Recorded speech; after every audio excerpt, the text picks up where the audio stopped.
The anime begins with a girl reflecting on how she was once named Alicia, but now finds herself as a young girl with black hair and golden eyes. She is the only daughter of the powerful William noble family. Just yesterday, she was someone else entirely, and now with certainty she knows she has been reborn as a villainess. Determined to live up to this new identity, Alicia decides that she will become the greatest villain in history.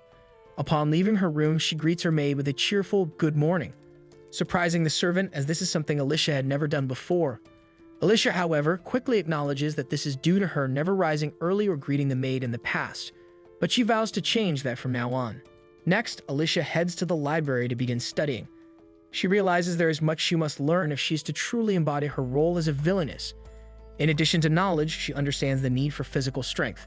With that in mind, she seeks out her older brother William Albert and greets him, once again surprising her family with her new behavior. Albert notes how unusual it is to see her awake so early, but Alicia then requests that he teach her swordsmanship so she can become stronger. This request catches not only Albert off guard, but also their other two brothers, who assume it must be one of Alicia's passing whims. However, Albert agrees, but on the condition that she first proves her physical strength. He tells her to do 100 push-ups and 50 sit-ups every day for a week. If she can manage that, he'll begin her sword training. Undeterred by the challenge, Alicia confidently accepts. Later in the library, she realizes that while she needs to work on her physical strength, she should also learn magic. The William family, being one of the 5 noble houses, excels in dark magic. Magic in this world consists of elements like darkness, light, water, wind, and fire. However, when she searches for magic books in the library, she finds none. Instead, she shifts her focus to learning about plants, medicinal herbs, and other elements beyond magic. Alicia then throws herself into physical training, managing to complete 50 push-ups on her first attempt, though it is a struggle. Still, she resolves to keep going so she can finally learn sword fighting and move one step closer to becoming the greatest villainess. The next morning, she eagerly resumes her training and is astonished to find the exercises much easier. She suspects that the nature of this new world may be responsible for her sudden improvement. In no time, Alicia is able to perform 500 sit-ups and 300 push-ups effortlessly. Her growth in strength and speed amazes her, and she begins to master both swords and magic at an impressive rate. However, she wonders why the original Alicia, the character from the game she once played, was never able to accomplish anything.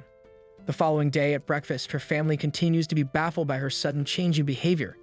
Concerned by how early she now wakes up and her newfound discipline, they question her. Alicia, however, brushes off their questions, simply telling them it's a secret. In the courtyard, Alicia prepares for her first day of sword training. As she walks, she notices a young man with fiery red hair, Lord Eric, whose family, the Hartsons, specializes in fire magic. She also meets Lord Finn, a young man with golden hair who wields light magic, and a representative of the Curtis family, a young man with green hair who specializes in forest magic. Finally, a young man with gray hair, Lord Gale, arrives, a user of wind magic. Among the group is the Crown Prince, Duke, the only son of the royal family, who controls water magic and exudes a different aura from the others. Realizing this is her opportunity to make an impression, Alicia approaches her older brother, and the other young men take notice of her. They are surprised by her beauty and poise, given her young age. Alicia greets them with perfect politeness, determined not to be seen as a poorly behaved child. The group is taken aback by how different she is from the rumors they had heard, but they soon learn that her unpredictable nature remains. Alicia, eager to start, asks her brother to start training her. However, her brother, ever skeptical, reminds her that she was only supposed to start if she completed the required exercises every day. Alicia, brimming with confidence, asserts that she did complete all the exercises.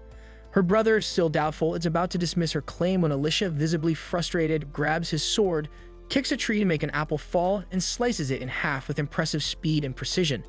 After seeing this, her brother, now convinced and stunned by her display, finally agrees. A year later, Alicia is still immersed in her sword training, practicing tirelessly. Her brother had told her that the key to mastering swordsmanship was endurance, being able to carry and swing the sword for hours. Despite the repetitive and dull routine, Alicia remains focused, driven by her goal to become the greatest villainess in history. She reflects that if it weren't for this ambition, she might have grown bored long ago. During this time, Prince Duke has been visiting frequently, and it seems he has developed feelings for Alicia. He then asks why she trains so hard in swordsmanship. She casually replies that she wants to have a strong grip, not revealing her true motive of becoming the strongest villainess.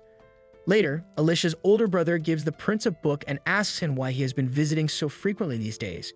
Initially thinking that he came for the books, he soon teases that the prince came for his sister. However, the prince himself didn't know the answer, and it became clear to everyone that he had developed admiration, if not affection, for Alicia. The scene transitions to a formal meeting between the noble families, including Alicia's. Lord Arnold, Alicia's father, speaks about the worsening conditions in the village of Lana, explaining how it has become nearly uninhabitable. The Duke expresses concern, noting that aid had been sent as quickly as possible, assuming it would be appreciated by the villagers. However, Arnold dismisses this, commenting that Lana is known as a village of criminals. The Duke then redirects the conversation, stating that their real priority should be the Golden Rose, a symbol of hope for the kingdom. The other noble families agree, pointing out that, as one of the 5 great noble houses, they should focus on larger concerns for the realm. Later, one of the lords mentions that his son, Finn, wishes for Lady Alicia to visit their estate. Arnold remarks that he has instructed her not to cause any trouble. The conversation shifts to how much Alicia has changed. The lords recall that she was once selfish and indifferent, but now she seems well-mannered and more mature. Arnold notes that about a year ago, she began spending most of her time in the library, and even he doesn't know what sparked this transformation. As the conversation continues, Finn arrives to thank Alicia for attending his tea party and mentions that King Albert will be joining them as a special guest. As the doors open, Alicia finds herself in the company of all the heirs of the 5 noble families. Their unexpected presence suggests that this gathering is no ordinary tea party. Finn soon expresses concern about the king's delayed arrival, but the others assure him that the king will be there soon. In the meantime, Alicia comes across a map and recalls from the game she used to play that her character, Alicia, was exiled to a foreign country by the end of the story. She wonders if this fate is inevitable, as the story seems to be progressing quickly. When the king finally arrives, Alicia is startled, unsure of what could have brought him there. The king unexpectedly asks her opinion about the current state of their kingdom. Although nervous, she offers a thoughtful response. Alicia points out that while the kingdom of Dorcas is powerful, it cannot be considered a good nation. She explains that most of the wealth is concentrated in the hands of the nobility, which has caused a growing disparity between the rich and poor. In places like Lana Village, many people are struggling to afford basic necessities, and this could easily lead to rebellion. The king agrees that they need to improve the economy and asks for her suggestions on how to achieve this. Alicia proposes that they could leverage the neighboring city of Kala and its gold mines. However, instead of seizing the mines, she suggests financing Kala's independence, which would allow them to avoid conflict while maintaining favorable trade relations. The king realizes that Alicia's plan is to profit indirectly by supporting Kala's independence and securing a future trade advantage. The king is impressed by her response and leaves, satisfied with the conversation. As he departs, his assistant notes that they have also located the Golden Rose, a symbol of great importance.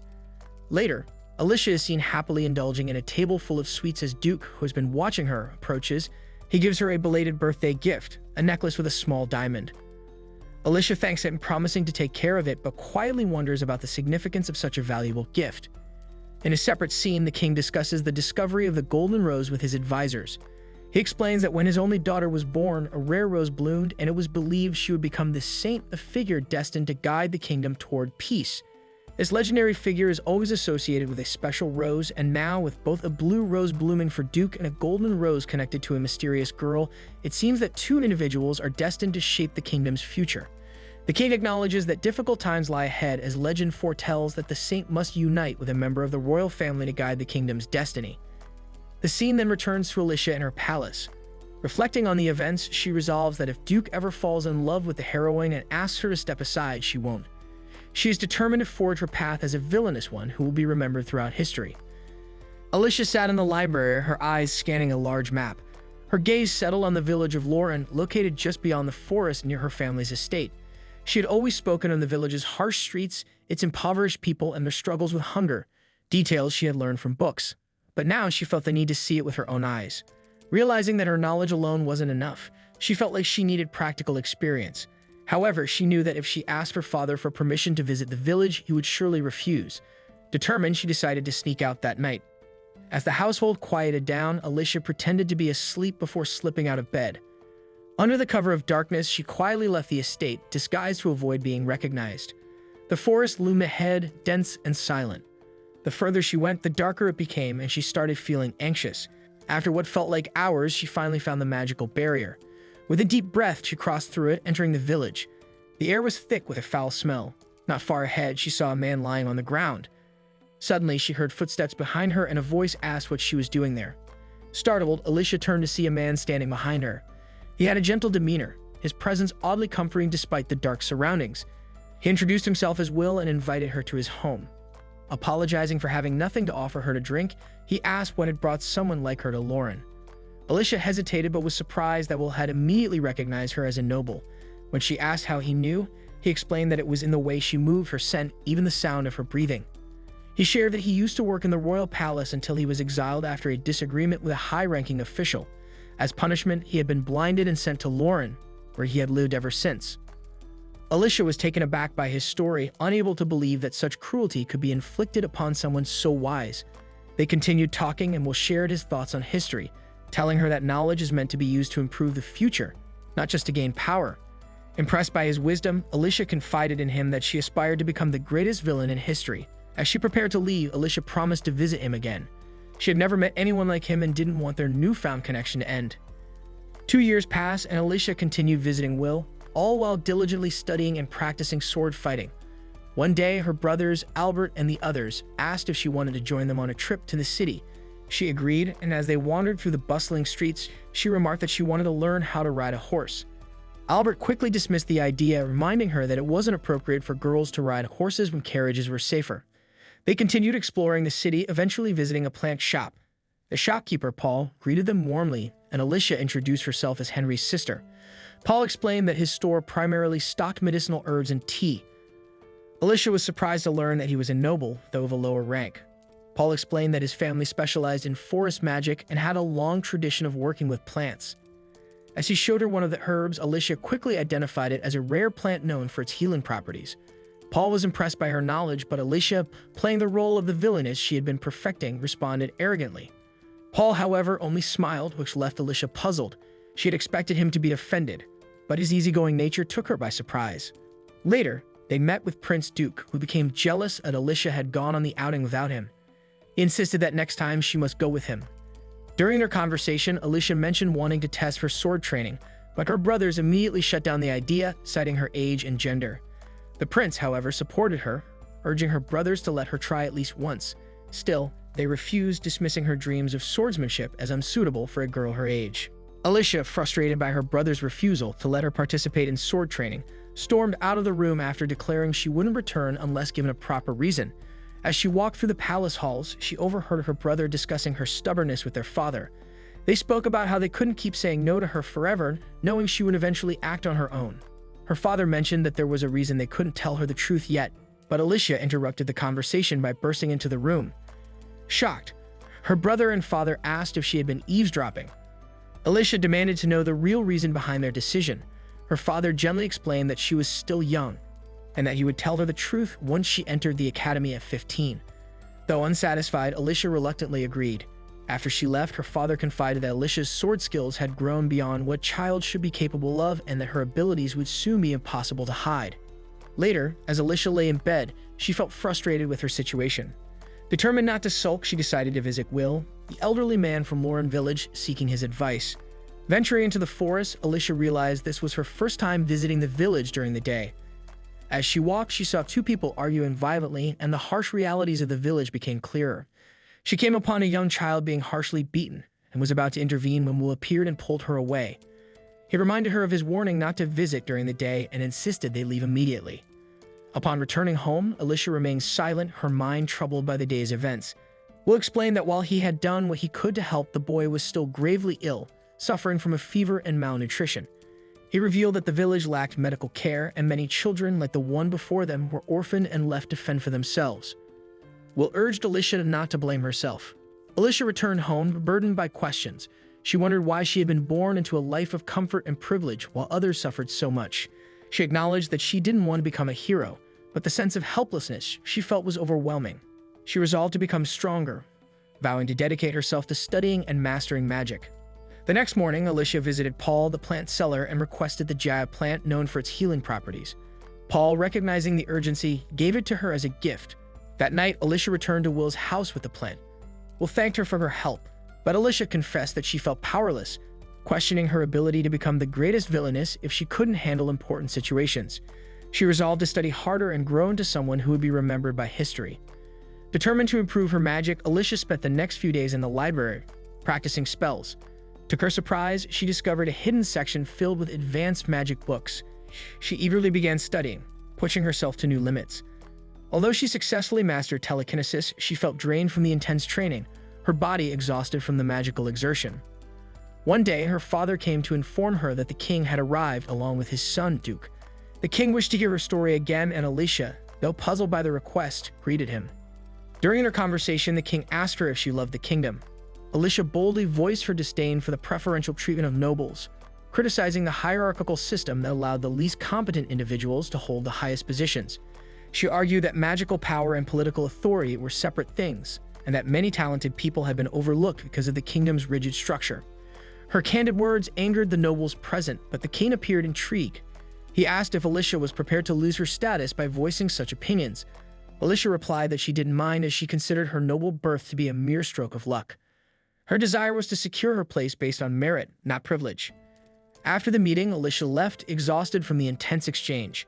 As she walked, she collapsed, weakened by a sudden fever. Duke rushed to her side, carrying her to her room. When she awoke, still feverish, Duke asked if she had taken the medicine prepared for her. Without responding, Alicia remained quiet, and Duke, in a surprising move, drank the medicine and transferred it to her mouth. The next day, Alicia wakes up to realize her fever has passed. As she recalls how Duke kissed her, she becomes flustered but brushes it off, thinking he only did it to save her life. Wanting to meet the heroine, Alicia assumes she must have already enrolled in the academy, so she decides to sneak onto the campus. However, she quickly gets lost and considers asking for directions, but knows she'll be thrown out since she's not supposed to be there. Just then, a girl suddenly appears behind her, asking if she's lost. She introduces herself as Liz Cather. Alicia finds the name familiar, and when Liz mentions that she's a commoner whose family owns a bakery, Alicia realizes she's the heroine. Liz kindly asks where Alicia is headed, and when Alicia says she's looking for the school building, Liz offers to guide her. As they walk, Alicia notes that Liz entered the school on a scholarship, but the nobles never treat her well due to her commoner status. Although Alicia knows she's no match for Liz now, she's determined to become her equal. Suddenly, Liz's friends call for her, and she mentions that she found someone who was lost. But when she looks around, Alicia has already disappeared. We then see Alicia hiding behind the school building, thinking about how she now owes Liz for leading her to the right place. She chastises herself, believing she's failed as a villainess. Just then, she notices Duke approaching and overhears Liz telling him about what happened. Other girls nearby remark on how perfect Duke and Liz look together, and Alicia silently observes that if the story continues as it did in the game, they'll end up together. When classes begin, Alicia sneaks into the school building and marvels at the countless books on magic. She comes across a question about politics written on a blackboard and is intrigued. Meanwhile, in a nearby classroom, students gossip about a girl answering the weekly question, stunned by how difficult it is. They soon realize they're talking about Alicia. We then see her writing her answer on the board, suggesting that the kingdom should pretend to aid a poor country in order to exploit it. She knows her response sounds wicked, but as she finishes, she notices Albert watching her. He quickly scolds her for sneaking into the campus. Later, Alicia overhears her father, Arnold, speaking with a noble named Joan. They're discussing a divergent, warning that they need to be cautious of a girl with extraordinary abilities. Alicia accidentally makes her presence known, and Joan immediately suggests erasing her memory. But Alicia promises not to reveal that Liz is the divergent, having already figured it out since Liz was seen as dangerous in the game. She assures them Liz seems like a good person, and when Joan asks if she's met her, Alicia explains it's just a gut feeling. The next day, Alicia practices a spell that cleans dirty objects and realizes she can already perform level 10 dark magic. She aspires to learn a level 25 spell that will allow her to purify Lana's drinking water, but she knows she has a long way to go. Albert interrupts her practice to inform her that she has visitors, and to her surprise, Liz is among them. Liz recalls helping Alicia when she got lost on campus and also reminds Albert that he helped her during the entrance ceremony, remarking that it must be fate bringing them together. Alicia notices Albert seems to be interested in Liz, while Duke invites Alicia to sit next to him. The group begins discussing their class's plans for the upcoming school fair, where outsiders will attend, and they ask Alicia for suggestions. She knows this event will bring Duke and Liz closer, and as the Villainess, she feels compelled to interfere but isn't sure how. She mentions that Liz can use all magical elements, suggesting that Liz showcase her magic in a performance. Alicia assumes Liz will hate the idea since she dislikes showing off, but to her surprise, Liz loves it. The boys agree, thinking everyone will enjoy watching Liz's magical display. Liz invites Alicia to join her on stage, but Alicia quickly refuses, saying she doesn't want to perform with her. She's convinced they can't be friends because they'll never get along. However, Liz believes they could become friends if they keep spending time together, and Albert encourages Alicia to give it a try. So they spend the rest of the day together, chatting about random topics. However, Alicia finds Liz dull since she keeps asking generic questions. To break the monotony, Alicia uses magic to grab a flower vase and hands it to Liz, mentioning that the marguerite daisies inside suit her because they symbolize sincerity and trust. The boys are shocked, wondering how Alicia can already use magic at just 10 years old, suspecting she might be a divergent. Albert then orders Alicia to return to her room, leaving her confused as she thought Liz was the divergent. Liz thanks Alicia for the flowers, saying daisies are her favorite. Later, Alicia visits William Tell and tells him she can now use beginner-level magic. William explains that most people can only use magic after turning 13. He mentions someone like her who had extraordinary magical talent but lost his powers after attempting a level 100 spell, causing his mana to spiral out of control. He advises Alicia not to rush her magic training. Just then, a boy named Gil wakes up, and William introduces him to Alicia, explaining that she was the one who prepared medicine for him. When Alicia greets Gil, he ignores her, and William explains that Gil's past has led him to avoid people. Alicia thinks about how Liz would likely use kind words to win over someone like Gil, and she wishes she could be as compassionate. Instead, she bluntly tells him he's better off dead if he refuses to talk to people while he's alive. Gil retorts that she could never understand his feelings, and Alicia admits they come from different worlds, but insists she must take responsibility for giving him the medicine. She then threatens to kill him if he doesn't want to live, using dark magic to make her point. Gil throws a pillow at her, which she promptly cleans with her spell. Gil tells her he won't go down without a fight, and Alicia promises to keep him alive as long as he clings to that determination. She even offers to help him leave the village if he desires. When he asks why she's helping him, she reveals that she sees him as a valuable asset due to his hidden potential. She declares herself a villainess, but when Jill asks William what she means, William just laughs, calling her strange but ultimately kind-hearted. Gil thanks Alicia for the medicine and promises to serve her in return. Meanwhile, the heads of the 5 great noble families meet, and Arnold wonders if Alicia might be the true saint. However, the king believes it's Liz due to her ability to use all the magical elements despite being a commoner. He acknowledges Liz's talent but orders John and Arnold to keep an eye on Alicia, fearing she could lose control of her mana. Later, Albert informs Alicia that Liz's mana went out of control while practicing for the performance. Alicia wonders if Liz can still use magic, and Albert explains that the teachers managed to bring her mana back under control. He then asks if Alicia had foreseen this happening, but she denies it, saying she just wants to beat Liz in a fair competition. As Alicia uses her magic to organize some books, John and Arnold watch, impressed by her abilities. They tell her that the king has decided to make an exception for her, allowing her to enroll in the Magic Academy when she turns 13. 3 years later, Alicia meets the king, and John proudly tells him that she's made incredible progress. Alicia reveals that she can now cast level 80 spells, exceeding the king's expectations. He grants her permission to attend the Magic Academy but asks her for a favor. He wants Alicia to keep an eye on Liz. Alicia was taken aback by the king's request. He asked if she knew of the legend of the saint, and she quickly recounted how it tells of a girl loved by the gods who would join the royal family to bring prosperity to the kingdom. The monarch was impressed with how knowledgeable Alicia was. She admitted she had read about it and internally noted that it was also part of the game. The king then stated that they believed Liz was the saint and asked for Alicia's opinion, based on her interactions with Liz.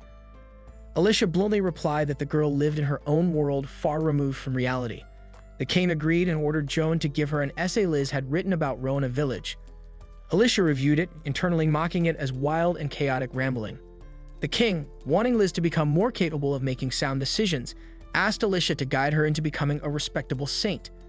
Alicia felt this conflicted with her own goals. Her father objected to the idea, but the king explained that Liz had garnered so much love and admiration that many people almost worshipped her. No one at the academy dared speak against her, and those who did were shunned by her fanatical supporters. This piqued Alicia's interest.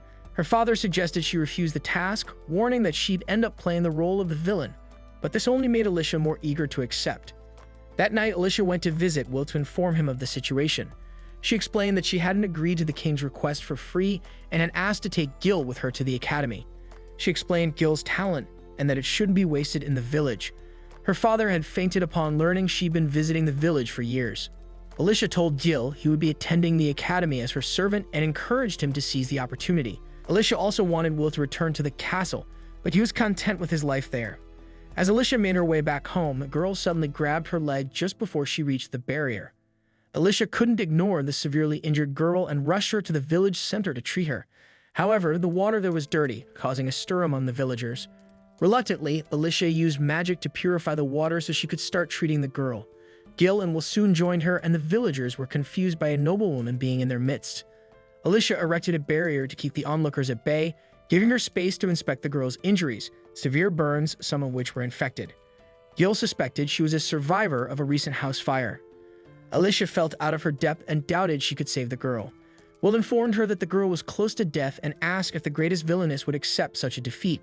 Reflecting on this, Alicia remembered the type of Villainess she aspired to be: ambitious, strong, composed, and not one for empty words. She realized a true Villainess wouldn't give up so easily. Although her healing spells weren't enough to treat the injuries, she channeled an immense amount of magic into one and healed the girl by brute force. However, one of the girl's legs was too damaged, so Alicia used her sword to amputate it. The girl woke up as her condition stabilized, devastated by the loss of her leg. Alicia calmly explained that she would have died if it hadn't been removed. She praised the girl for surviving and stopped her from offering thanks, revealing that she didn't do things out of kindness and expected to be repaid. When asked, the girl introduced herself as Rebecca. Alicia told her she would be her personal informant from now on. Alicia then dissolved the barrier, presenting Rebecca to the villagers as a miracle, having been saved from the brink of death. She declared that Rebecca would be the one to lead the village moving forward. The peasant girl was puzzled by Alicia's declaration, so Alicia explained her intention clearly. She wanted the girl to become the voice of the villagers, their temporary savior. This would give Alicia the time she needed to manipulate events behind the scenes and use the saint for her own goals. To bring Liz's fairy tale into reality, Alicia knew she had to learn more about Lena and carefully orchestrate the changes. However, the villagers themselves would be the ones to drive these changes, while Alicia would be the mastermind. Will admitted that he had no interest in leading the village himself. Instead, he wanted to witness the positive transformations that Alicia had promised. He knew his blindness made it impossible for him to take charge. Realizing that she had been exposed, Alicia prepared to leave with Gil. Before departing, she handed Will a potion that would allow him to pass through the magical barrier. When Gil stepped out of the village, he was awestruck by the beauty of the world outside, even questioning whether he had done something wrong to deserve being denied such freedom. Alicia quickly reassured him that he had done nothing wrong and urged him to carry himself with pride. Gil adapted to his new role and accompanied Alicia to the academy. Alicia said her goodbyes to her father, who before she left finally admitted that the reason he didn't want her to take the swordsmanship test was because she was too extraordinary. She took it as a compliment. Once they arrived at the academy, Alicia braced herself to confront Liz. Word had already spread about her special exception status and her orphan commoner servant, Gil. Some girls, influenced by Liz, tried to welcome Alicia, but she coldly rejected them, swatting away the hand of one girl who touched her hair, calling her rude. The girls quickly informed Liz, who soon arrived with her entourage. In an attempt to defuse the situation, Liz gently asked Alicia to apologize, but Alicia refused and walked away. Gil, concerned, asked if it was wise to defy the saint in front of everyone. Alicia, however, was thrilled, declaring it the perfect introduction for Villainess. Gil could already tell that this school experience was going to be chaotic. Just then, Alicia disappeared. It was the work of the Duke who had summoned her. He confronted her, demanding to know why she had refused the king's request. Alicia, flustered by his closeness, recalled that by this point in the game, the Duke was already in love with the heroine. She admitted that she accepted the task because it gave her free rein to speak to Liz in any manner she wished, backed by the king's authority. The Duke noticed she still wore the diamond he had given her and expressed his relief. Alicia quickly reminded him of proper etiquette and ran off, blushing. Later, she rejoined Gil, and they found Liz hosting a tea party in the garden. Sensing an opportunity, Alicia seized the moment to criticize Liz's essay, which argued that all people should be treated equally regardless of class.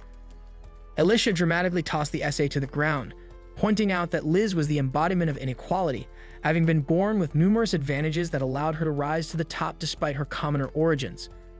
Alicia also fiercely criticized Liz's suggestion to remove the magical barrier surrounding Roanoke Village, delivering a harsh but calculated intellectual victory. Liz's fans were left awestruck by Alicia's powerful display.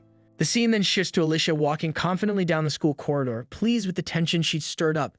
The usual calm atmosphere had been disrupted, and she noticed the annoyed, resentful glares from other students, clearly displeased with her recent actions. Many felt she had crossed the line by taking advantage of Liz's kindness, a quality they all seemed to respect. Alicia, however, remained unfazed. She interpreted their reactions as proof that her influence was growing, just as she'd intended. Meanwhile, Gil, walking beside her, struggled to understand her motives. He was frustrated that people admired Liz, even though, in his view, she mostly spent time discussing her ideals rather than putting them into action. He found it baffling that people saw her as a hero when her actual achievements were so few. Alicia, observing Liz and the way others interacted with her, realized it would take more time than she expected to steer Liz toward a more resolute, action-oriented approach. But Alicia was both patient and determined, willing to invest as much time as needed, knowing that her own reputation as a villain would only strengthen in the process. Later that evening, she told Gil they'd be heading to Rowan village. Upon arrival, they met Rebecca, who shared her understanding of the villagers' sentiments. Most of the villagers, she said, felt trapped and openly dissatisfied with their lives. Some even hinted that if they had the chance to leave, they'd consider reckless acts like looting, driven by frustration and desperation. Alicia felt uneasy at this. Dealing with people who admitted they'd turn to dangerous actions if freed was unsettling. Noticing her discomfort, Rebecca reassured her, reminding Alicia that her noble status meant her safety was prioritized. This reminder brought Alicia a sense of satisfaction. Her position granted her a level of authority and protection that aligned well with her aim of being a true villain. Rebecca also mentioned that some villagers had started to hope for change after seeing Alicia survive a seemingly fatal encounter. Determined to help shift their mindsets, Alicia noted that for now, none saw her as their savior. She then shared that Liz's proposal had brought some attention to the village, though it wasn't yet advanced enough to act on. She cautioned everyone to be patient, reminding them that real change took time. Rebecca then asked if Alicia, as a noble, could supply seeds from outside, so the villagers could start growing their own crops and become self-sufficient. Alicia, however, refused to offer freebies, though she was intrigued by how the village dynamics might shift if they became more independent. Gil suggested that Rebecca could offer something in return, and Rebecca agreed to prepare a report on how introducing crops could impact the village. The next day, Alicia worked on a proposal for Rona, and her brother Harry joined her. She noticed he hadn't spent much time with Alan lately. Harry admitted he was giving his friend some space, as Alan had become somewhat of a fan of Alicia since they started at the academy. Harry confessed that he, too, had once been charmed by her, but Alicia wasn't interested in hearing about people's admiration for the heroine. He then shared that his opinion of Alicia had shifted after she was accused of picking a fight with Liz, even though he agreed with Alicia's criticism of Liz's essay. Since then, he hadn't felt like hanging out with Alan. Alicia, slightly confused, wondered why he was telling her this. Harry explained he just wanted to share his thoughts before asking her about her plans. Alicia kept her intentions vague, though Harry suspected he'd figure them out eventually. He then mentioned that the king had invited her to a tea party where Liz would also be in attendance. The siblings soon arrived at the palace, where Harry advises his sister not to say anything unnecessary. Alicia assures him she'll be on her best behavior, knowing this isn't just any tea party.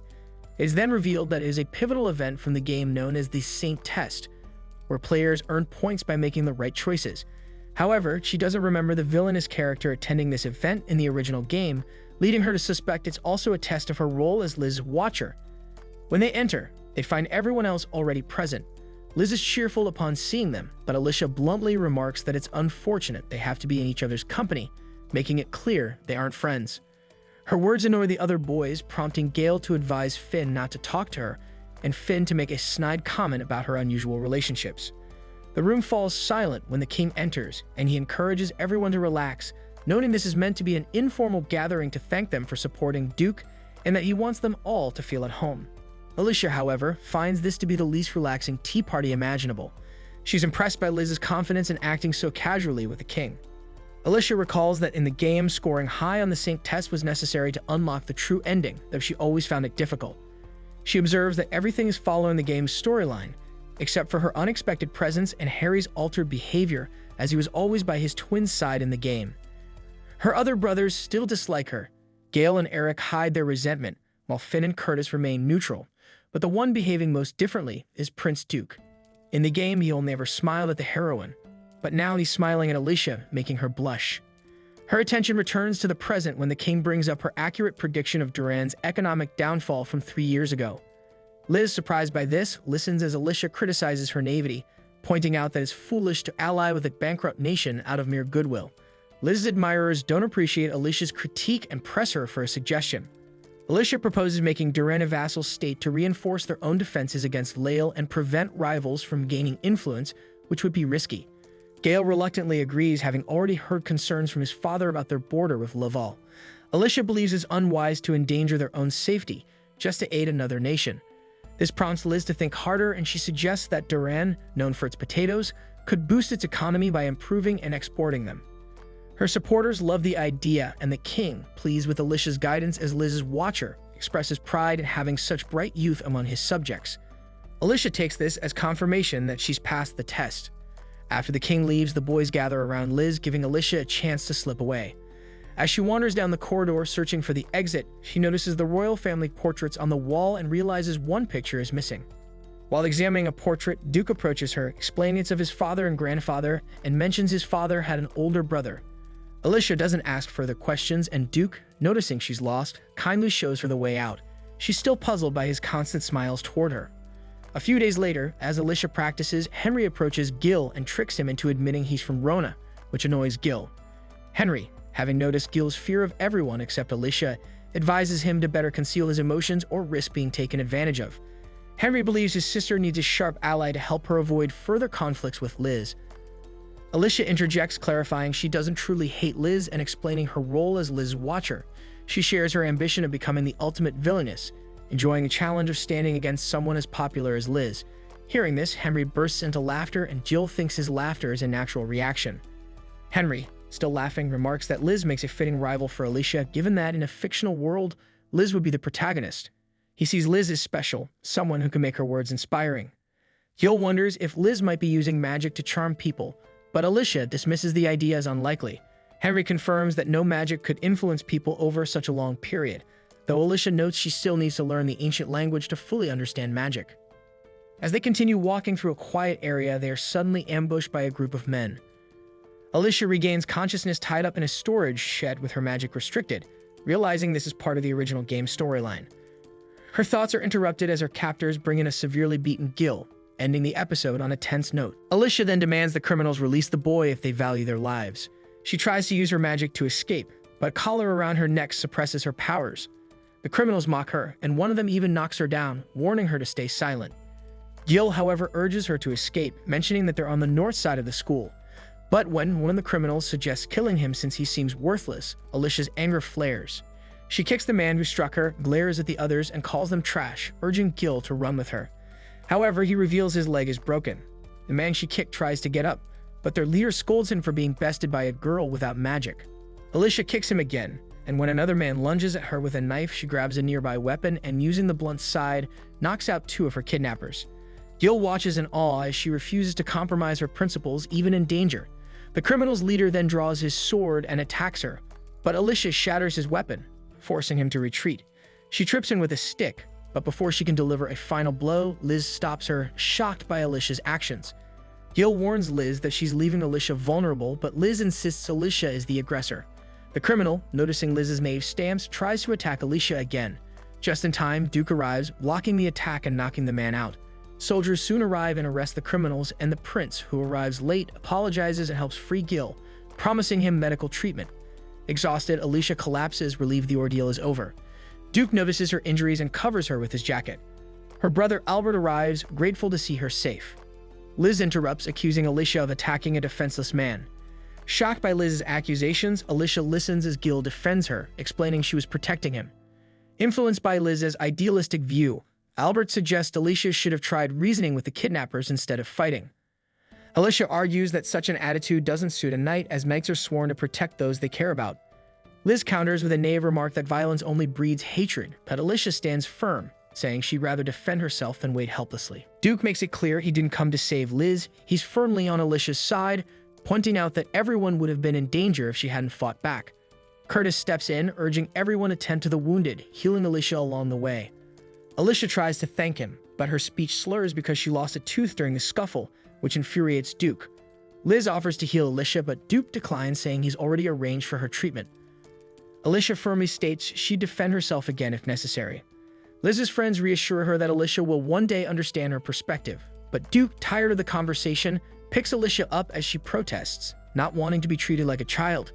Duke holds her close and gently asks her not to put herself in such danger again, confessing that his heart sank when he learned she was in trouble. Alicia is taken aback, uncertain of Duke's feelings, especially since he's expected to be with Liz. She eventually falls unconscious, waking later to see Duke resting nearby. He hands back her necklace, retrieved from one of her kidnappers, and nearly kisses her, until Gil walks in, prompting her to push Duke away. Henry arrives and casually tells Duke that he has no objection if he's interested in Alicia, as long as it makes her happy. They move to another room where Gil thanks Alicia and, holding onto her lost tooth as a memento, vows to become stronger to protect her. Alicia then asks who orchestrated the incident, and Henry reveals it was Neil from the Johnson family, a fan of Liz who was angry with Alicia for supposedly disrespecting her at a tea party. Alicia respects Neil's tenacity, but is disappointed to hear Duke has already dealt with him. Duke suspects the king may have allowed the incident to unfold as a training opportunity for Liz, guiding her to Alicia's location. Gil is troubled at the thought of risking lives for the Saint's development, but Alicia reminds him of the Saint's duty to protect the kingdom. She also reflects on the prince's expected engagement to Liz, but Duke interjects, asserting his desire to choose his own path. Initially frustrated by the prince's closeness to Alicia, Gil is reassured when Duke expresses his genuine feelings for her, promising that his status means nothing in comparison. Both men are united in their determination to protect Alicia, though she herself is torn about her feelings. Later, Alicia heads to the library to train in magic, but she struggles to progress beyond level 80. Gil suggests she pace herself, but Alicia is determined to push through, aiming to become a legendary villainess in her own right. Gil jokingly tells her she could settle for being the prince's wife, but Alicia insists on making a name for herself beyond being someone's partner. Their conversation is interrupted by her father, who warns her of the dangers of being Liz's protector. Alicia refuses to back down, and her father, acknowledging her potential, sets a condition. If she can reach level 90, she can keep her role. Confident and defiant, Alicia accepts, preparing to isolate herself for rigorous training. A month had passed since Alicia secluded herself in her chambers, leaving Gil to stand outside her door daily, hoping she might emerge. One morning, he noticed a maid preparing to deliver Alicia's meal. Before pushing the cart into the magical barrier that surrounded Alicia's room, the maid discreetly poured a potion over it, allowing it to pass through. Watching her work, Gil realized he couldn't linger in sentimentality and decided to head to the dining hall for breakfast. As Gil sat down to eat, the other servants noticed he was eating the same meal as them. One of them hesitated before reminding him that, as Alicia's aide, he was supposed to eat whenever she ate. Gil brushed this off, explaining that he wanted to study in the library after breakfast. He even remarked on how luxurious their food seemed. The servants were puzzled, as the food was relatively simple, but their hearts softened when Gil admitted that he had grown up poor. Touched by his humility, several servants shared portions of their meals with him. Looking at his now overflowing plate, Gil couldn't help but feel fortunate, a sentiment that strengthened his resolve to live up to Alicia's expectations. With this determination, he quickly finished his meal and hurried to the library. While engrossed in his studies, Gil was interrupted by Alicia's father. The man handed him a potion, explaining it would allow Gil to pass through the barrier around Lena village freely. Initially, Gil thought this meant he was being sent away, but Alicia's father clarified it was a gesture of gratitude. He revealed that he had previously given Alicia the same privilege and now wanted to extend it to Gil. Alicia's father acknowledged Gil's unique role in his daughter's life, emphasizing that Alicia, who rarely socialized, had befriended no one else. He hoped Gil would continue to be her friend. This candid admission surprised Gil, as he had assumed the man to be cold and strict, especially given his role in Alicia's seclusion. Alicia's father admitted that his wife had also scolded him for forcing Alicia into isolation, explaining that his intention was to push her to abandon her aspirations of becoming the Saint's Watcher. Instead, his ultimatum had only strengthened her resolve. He confessed that he originally wanted Alicia to return to the academy when the time was right, as he feared her involvement with Liz. Alicia's father mentioned that he had noticed changes in Albert ever since the young man started working with Liz, to the point where he wasn't sure he wanted Albert to succeed him. Gil encouraged him to have more faith in Alicia, describing her as strong and principled. The father then revealed that the king had apologized for the earlier incident involving Alicia and had given him permission to withdraw her from her role as Watcher. However, the king privately hoped Alicia would continue in her duties. Gil, unsure about Liz's ability to save the kingdom, voiced his concerns, but Alicia's father remained non-committal, stating that the idea of saving the kingdom was vague. He acknowledged, however, that Liz's talents could serve the kingdom in numerous ways after her graduation, as all individuals with extraordinary abilities were expected to serve the realm. This was a fate he wished to spare Alicia. Gil noted that Alicia's perspective differed from the kingdom's prevailing views. She disapproved of the magical supremacy system and saw most people around her as limited by their lack of critical thinking. This revelation gave Alicia's father a new understanding of why his daughter trusted Gil so deeply. Meanwhile, in Lena village, Rebecca and several villagers were harvesting potatoes. The seeds had been provided by Alicia, and Rebecca was impressed by the harvest quality. She commented on Alicia's knowledge of which variant would grow best in their soil, noting that such expertise wasn't typical for nobles. Will, another villager, speculated that Alicia must have learned this on her own. Their conversation was interrupted when a local troublemaker attempted to steal a sack of potatoes. Nate, a village resident, quickly intervened with a powerful punch that dissuaded the thief and retrieved the stolen goods. Rebecca thanked Nate, but he chastised her for rushing after thieves with her injured leg. He also voiced his doubts about Alicia's intentions, suggesting this was a fleeting project for a spoiled noble who would soon lose interest. Rebecca, however, defended Alicia, listing the tangible benefits her involvement had already brought to the village. Elsewhere, the king summoned Duke to inquire about his interest in Lena Village. Duke acknowledged that Alicia's proposal had sparked his involvement. Liz's earlier essay had won the kingdom's sympathy for the village, and Alicia's practical proposals had expanded upon the saint's ideas. Together, they had created a compelling case for improving conditions in the village. The king, impressed that someone with a reputation like Alicia's could devise such innovative proposals, decides to delegate the reform of Lena Village to Duke. With the kingdom burdened by other pressing matters, he believes Duke is best suited to lead the project. 6 months later, Alicia remains in seclusion. Henry joins Gil outside her shed, where bursts of her power occasionally erupt from within. Henry remarks on her extraordinary talent, admitting she's the most gifted among her siblings. However, he struggles to understand why she continues to push herself so hard. Gil explains that Alicia is training to match Liz's level so she can confront the saint with confidence. Inspired by her determination, Gil also works tirelessly to be worthy of standing by her side when the time comes. Later, Henry returns to the academy and informs the prince that Alicia has yet to leave her seclusion. His announcement sparks murmurs among the students, who assume he's worried because he dislikes her. Once alone with the prince, Henry vents his frustration, lamenting how little people know about Alicia yet freely spread baseless rumors. Duke commends him for standing up for his sister, confessing that if the students had said anything more, he might have had them expelled. Curtis interjects, begging the prince not to say such intimidating things, arguing that their school life should remain harmonious.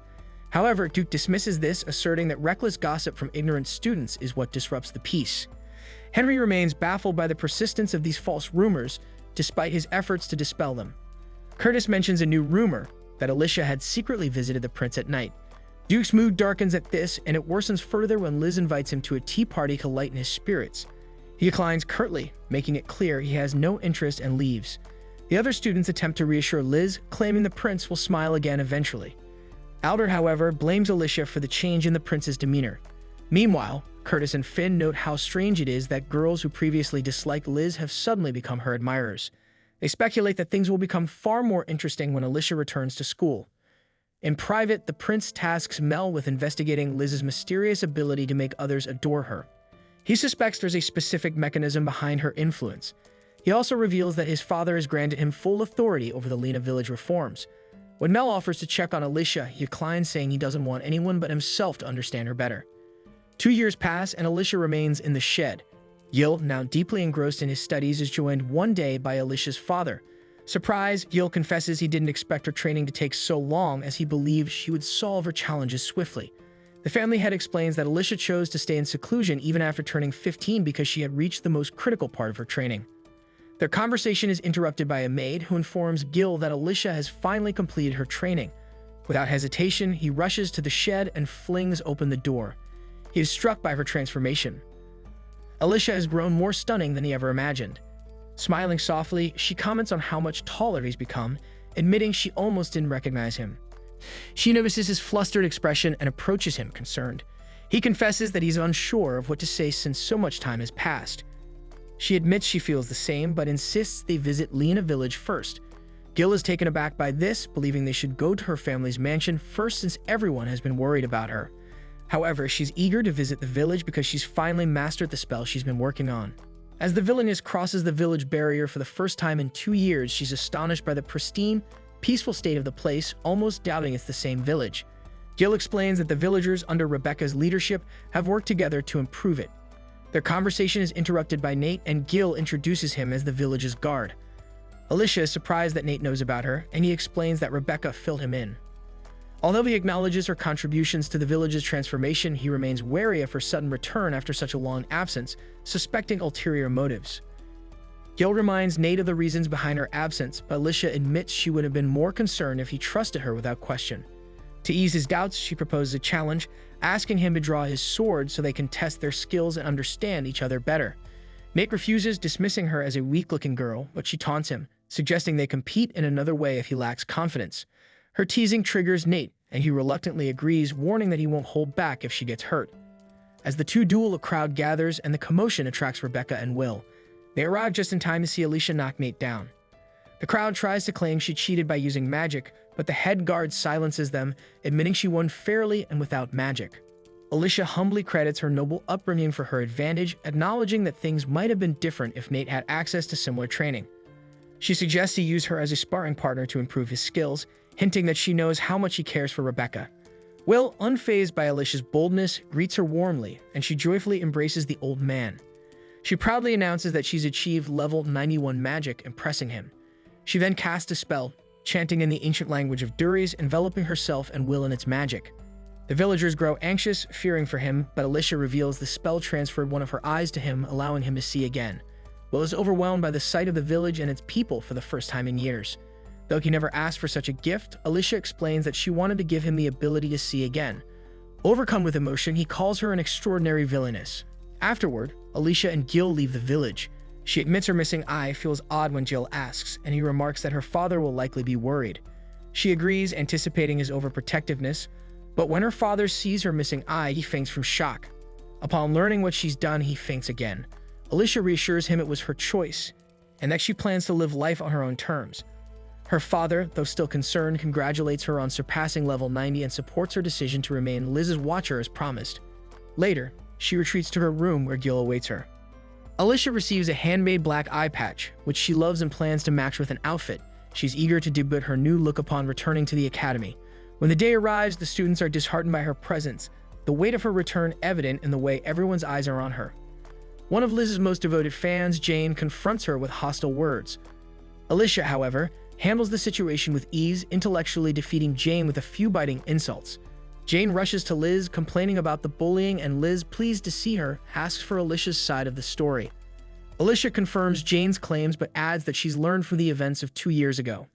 The saint reveals that she regrets her actions, admitting that she had jumped to conclusions and sided with the captor, simply because he was at a disadvantage. Liz, confident in her perspective, explains that things have always gone well for her, and she's sure everything will work out in the end. She hopes that Alicia can believe in her so they can all be saved together. The other students eagerly await a happy resolution.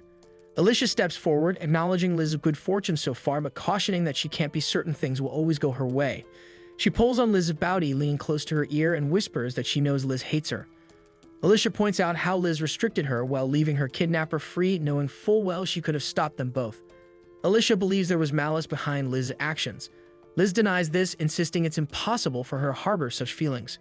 The others, noticing Liz's distress, become worried.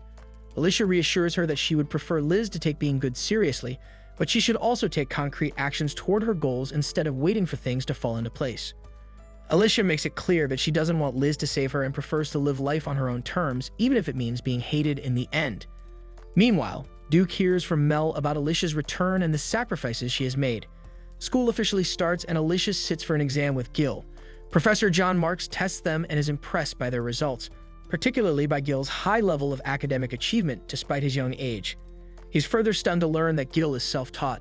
The teacher laments that, as a commoner, Gil lacks the opportunities he deserves, but assures them that his door is always open if they need guidance for advanced classes. After the meeting, Alicia remarks on how commoners like Gil, who can't use magic, are often denied educational or career opportunities. She argues that many talented commoners would excel if given the chance. The current aristocratic system, she believes, is inefficient because it overlooks the best people. Her thoughts are interrupted when Duke enters, looking dejected. When he asks about her eye patch, she swats his hand away, irritated by his greeting after 2 years of absence. He expresses his concern about her giving her eye to someone else and explains how difficult it's been watching over her all these years.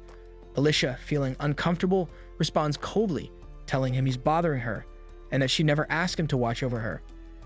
Duke, taken aback, excuses himself, apologizing before leaving. Alicia feels conflicted, realizing that her words weren't what she truly wanted to say. Gil, noticing her unease, points out that her actions were out of character and rather lame if this was her idea of being a villainess. Alicia reflects on the kindness Duke has shown her over the years and feels guilty for the way she treated him. She wonders why things between them never seem to go right. When the bell rang to signal the start of class, Alicia was still reeling from her earlier encounter with Duke. Despite her shaken state, she resolved to attend class, maintaining her role as the villainess. Her classmates, including her brother, openly disliked her. Alicia had transferred into the class that day, claiming the coursework in lower grades was beneath her, though the truth was that she had studied tirelessly to keep up. Her condescending tone led Gale to call her crude, while Liz, ever the peacemaker, pleaded with the others to stop isolating Alicia.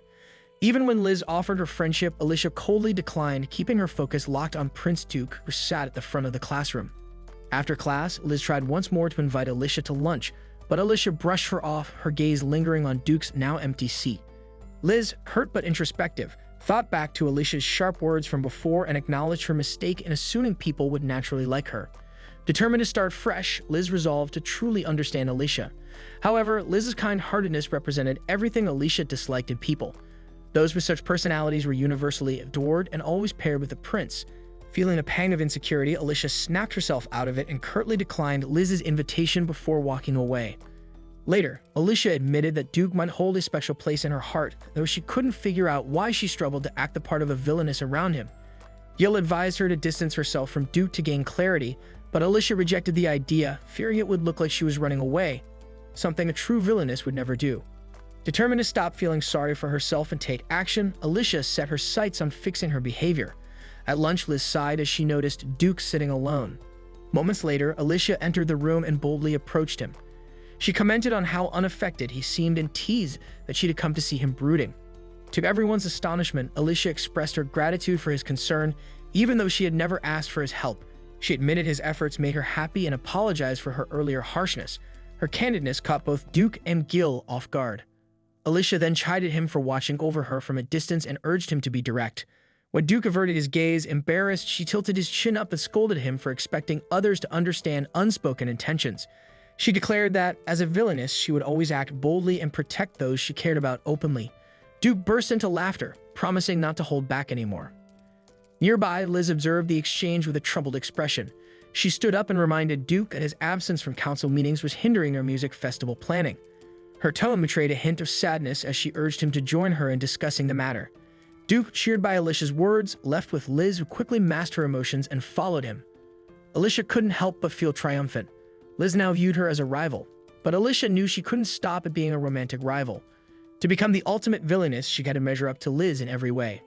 Just then, a student named Marika approached, asking Alicia for help and insisting they speak elsewhere. Suspicious of Marika's vague explanation, Alicia declined. When Marika dropped her books, Alicia used her magic to return them, wished Marika well, and left for class. As soon as Alicia was gone, Marika's demeanor darkened.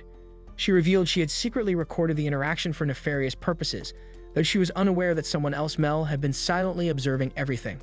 At the usual tea spot frequented by the male leads, Albert rose to his feet, giving Alicia a stern look as she arrived. Alicia explained that she had been summoned to the Rose Garden by an anonymous note, which she now realized was written by Jane. Jane stood waiting, ready to expose Alicia for allegedly bullying her dear friend, Arika. A setup became clear to Alicia. Jane accused Alicia of targeting Liz with relentless harassment and directing her pent-up frustrations at Marika. Marika then produced a voice recording, doctored to make it sound as though Alicia had tormented her. Gil immediately stepped forward to defend Alicia, but she stopped him, realizing the recording was crafted using advanced earth magic. Amused by the complexity of the trap, Alicia chuckled, thinking Jane had potential as a proper villainess. Liz asked Alicia directly why she would harass Marika, prompting the other students to clamor for an apology. Before Alicia could speak, Carol intervened. She argued that Alicia had denied the accusations and that Jane and Marika were merely trying to frame her. Jane fired back, but Mel stepped forward with the original recording, which revealed the truth. Marika had fabricated the entire incident. Gale demanded answers, and Marika confessed that Jane had coerced her into the scheme. The students turned their anger on Jane, who weakly defended her actions by pointing to Alicia's treatment of Liz. Liz stepped in front of Jane and apologized on her behalf, explaining that Jane's actions stemmed from her desire to protect Liz. While Alicia didn't accept the apology, she refrained from arguing further. Later, Mel approached Alicia with a wide grin, revealing herself as Alicia's biggest admirer. She praised Alicia's beauty and strong will, though her demeanor shifted as she openly admitted her disdain for Liz, finding her meddling nature grating. Before Mel could say more, Prince Duke pulled her away, apologizing for her strange behavior. He revealed that Mel was his spy, which Alicia found delightfully villainous. Duke admitted that he had assigned Mel to watch over Alicia, but had refrained from interfering to avoid limiting her freedom. He then confessed his admiration for Alicia's true self and decided to be honest about his feelings. Flustered but unwilling to show it, Alicia quickly made an excuse to leave, claiming she had an errand with Gil. As they walk outside, Alicia reassured Gil that her excuse wasn't just a diversion. They were indeed going to visit Grandpa Will. Reflecting on recent events, Alicia resolved to become the kind of villainess capable of truly captivating Prince Duke. When they arrived in Rona, they found Mate leading the village's newly formed Vigilant Corps, a group spearheaded by Will. The elder had regained his strength and vigor, having recently regained his sight. With dramatic flair, Will made his entrance, declaring it was time to discuss the future of Rona and his own hidden past. He revealed his full name, Will Seeker, the elder brother of the current king. Everyone was shocked to hear Will's story, and Alicia finally understood that the man she saw next to the current king's portrait was him. Gathered around the campfire, they listened intently as Will recounted his time in Rona. He revealed that he was the firstborn son of their father, but his mother passed away shortly after his birth. While other children his age spent their days with their mothers, Will immersed himself in studying magic. By the age of 10, he had already reached level 80. One day, during a tutoring session, he felt that anyone destined to rule their country should wield even greater power. Acting on this belief, he opened a window and cast a level 100 spell, much to his tutor's amazement. However, the spell spiraled out of control, covering the entire mansion in ice. Though Will survived, the incident left him unable to use magic ever again. A year later, his younger brother Luke was born to a lower-ranking noblewoman. As years passed, Will congratulated Luke on his coronation, and their father tasked Will with supporting the young king. Will accepted this role enthusiastically, as he believed himself capable of providing guidance. Luke himself admitted that no one was wiser than his older brother. With the help of 3 trusted sages, Will drafted policies to improve the kingdom, which Luke approved. However, their partnership ended when Luke rejected a proposal to divide power among the 5 great noble families. The Queen Mother opposed the idea, and Luke agreed with her. Afterward, Luke angrily told Will that he no longer wanted his counsel, reminding him that he was not the king. This argument marked the last time Will saw his brother. Shortly after, the Queen Mother falsely accused Will of plotting to harm the king. He was swiftly apprehended and banished, awakening to find his eyesight taken. Stranded in the remote village of Rona, he wept upon learning his fate. There were no official records of his banishment, as it had been carried out in secret by the Queen Mother and a few nobles. Even his 3 sages were exiled to Lovell to prevent them from aiding him. The kingdom's official story claimed that he had gone missing. Will speculated that he was banished because he was an inconvenience to the Queen Mother. He also believed Luke was unaware of the truth. Reflecting on his past, he admitted that he had failed to respect Luke's pride as king. Now he felt ready to confront his brother, not to seek vengeance, but to shed light on the injustices faced by the innocent people of Rona. Alicia commented that Will's warning about overestimating one's magic stemmed from his own painful experience.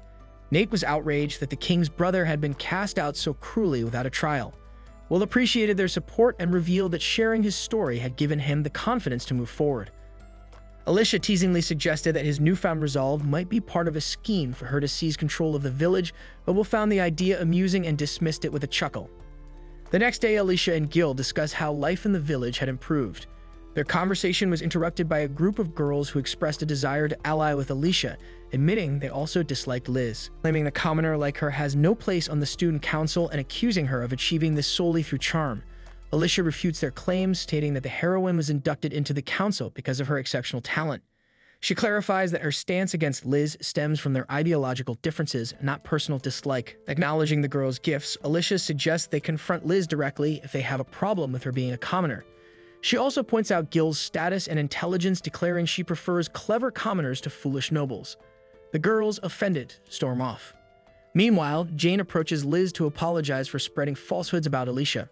Liz accepts the apology, feeling partially responsible as Jane's actions were done in her defense.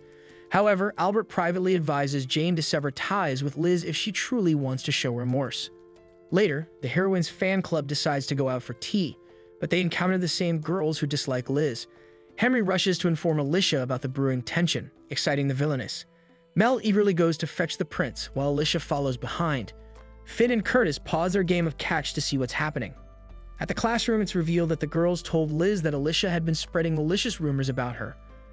Alicia denies the accusation, and Liz believes her despite the girls' protests. Finn steps in, recounting how he saw the girls approaching Alicia earlier, only for her to ignore them. He explains that it was the girls who insulted Liz, not Alicia. With the truth exposed, Alicia turns her attention to the girls and begins mocking them.